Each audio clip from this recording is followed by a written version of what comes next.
Assalamualaikum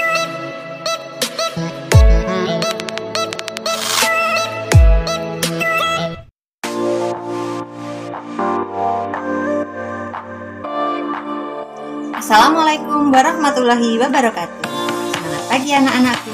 Jumpa kembali dengan Kurin di kelas seni budaya. Pada kesempatan ini kita akan belajar KD 3.1 tentang konsep budaya, yaitu materi perubahan budaya.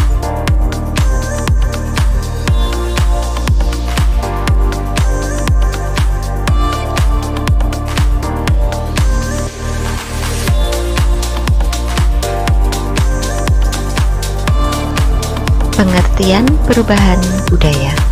Perubahan dinamika kebudayaan adalah perubahan yang terjadi akibat adanya ketidaksesuaian di antara unsur-unsur kebudayaan yang saling berbeda, sehingga terjadi keadaan yang tidak serasi bagi kehidupan. Menurut John Lewis Gillen dan John Philip Gillings, perubahan kebudayaan adalah suatu variasi dari cara-cara hidup yang disebabkan oleh perubahan kondisi geografis kebudayaan material, komposisi penduduk, ideologi, maupun karena adanya difusi dan penemuan baru dalam masyarakat tersebut.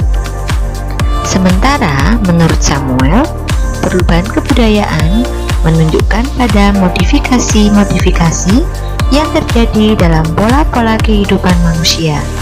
Modifikasi tersebut terjadi karena sebab-sebab internal maupun eksternal. Menurut Selo Sumarjan, perubahan kebudayaan adalah segala perubahan pada lembaga-lembaga kemasyarakatan yang mempengaruhi sistem sosial, termasuk nilai-nilai, sikap, dan pola-pola perilaku di antara kelompok-kelompok dalam masyarakat. Sementara itu, Kingsley Davis mengatakan perubahan kebudayaan adalah perubahan yang terjadi dalam struktur masyarakat. Perubahan budaya terjadi karena ada dua faktor, yaitu faktor internal dan faktor eksternal.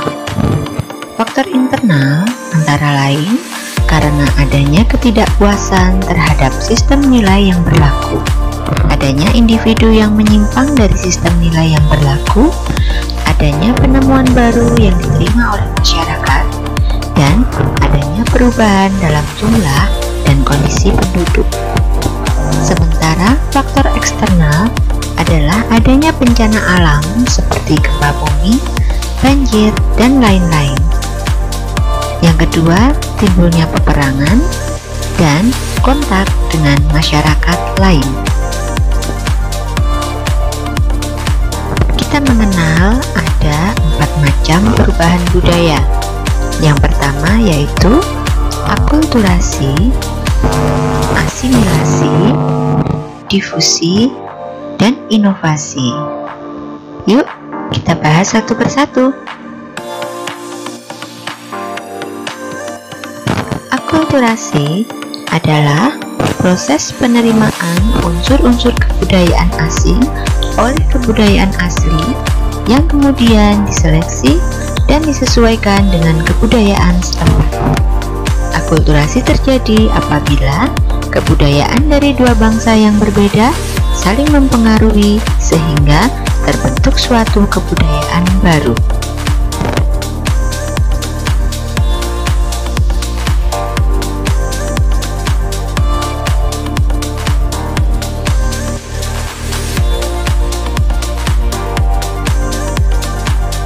Gambar berikut adalah contoh bangunan hasil akulturasi budaya,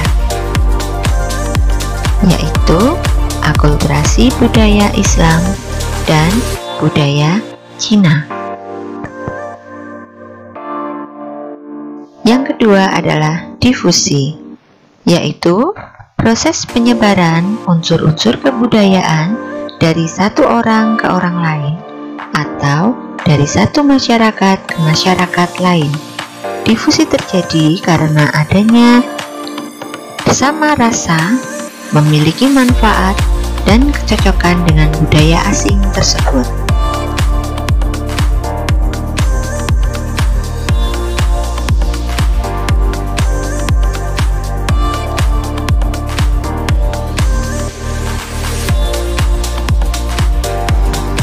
Pernahkah kalian menghadiri acara pesta semacam ini?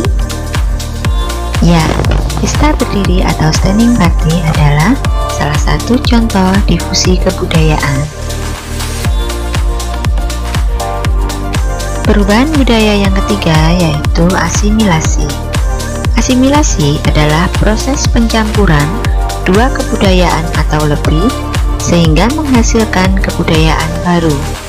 Asimilasi terjadi ditandai dengan usaha-usaha untuk mengurangi perbedaan antara orang atau kelompok, mempererat kesatuan tindakan, sikap, dan perasaan dengan memperhatikan kepentingan serta tujuan bersama.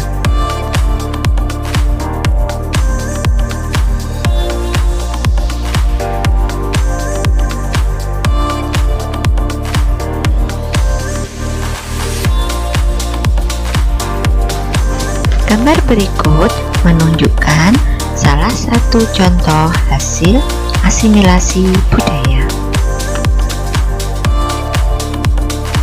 Perubahan budaya yang terakhir yaitu inovasi adalah suatu proses pembaharuan dari penggunaan alam, energi, modal, serta penataan kembali dari tenaga kerja, penggunaan teknologi baru, sehingga terbentuk suatu sistem produksi produk-produk baru.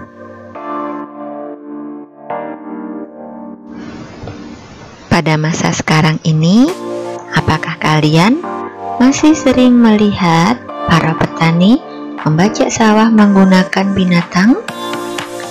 Tentu sudah sangat jarang sekali.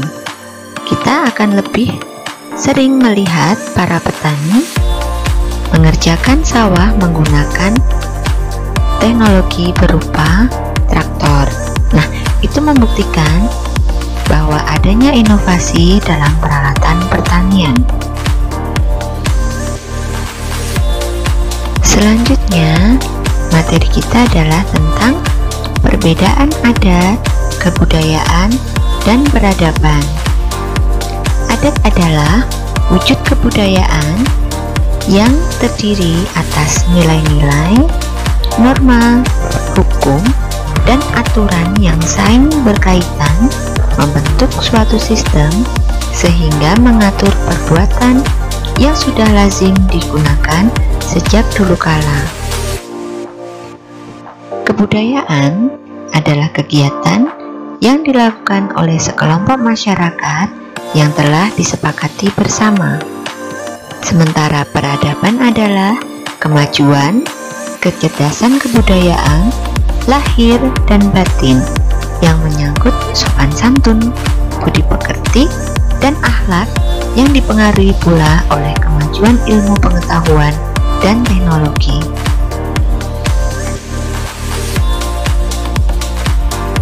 Sebuah kebudayaan besar biasanya memiliki subkebudayaan atau biasa disebut subkultur, yaitu sebuah kebudayaan yang memiliki sedikit perbedaan dalam hal perilaku dan kepercayaan dari kebudayaan induknya. Munculnya subkultur disebabkan oleh beberapa hal, diantaranya karena perbedaan umur, ras, etnisitas, kelas, estetik, agama, pekerjaan, pandangan politik, dan gender. Subkultur yang pertama adalah monokulturalisme, yaitu pemerintah mengusahakan terjadinya asimilasi kebudayaan sehingga masyarakat yang berbeda kebudayaan menjadi satu dan saling bekerja sama. Subkultur yang kedua yaitu light kultur atau kebudayaan inti, yaitu sebuah model yang dikembangkan oleh Bassam TV dari Jerman. Dalam light kultur ini, kelompok minoritas dapat menjaga dan mengembangkan kebudayaannya sendiri, tanpa bertentangan dengan kebudayaan induk yang ada dalam masyarakat asli. Subkultur yang ketiga yaitu melting pot, adalah kebudayaan imigran atau asing yang berbaur dan bergabung dengan kebudayaan asli tanpa campur tangan pemerintah. Dan subkultur yang terakhir yaitu multikulturalisme, sebuah kebijakan yang mengharuskan imigran dan kelompok minoritas untuk menjaga kebudayaan mereka masing-masing dan berinteraksi secara damai dengan kebudayaan induk. Demikian tadi materi kita pada pagi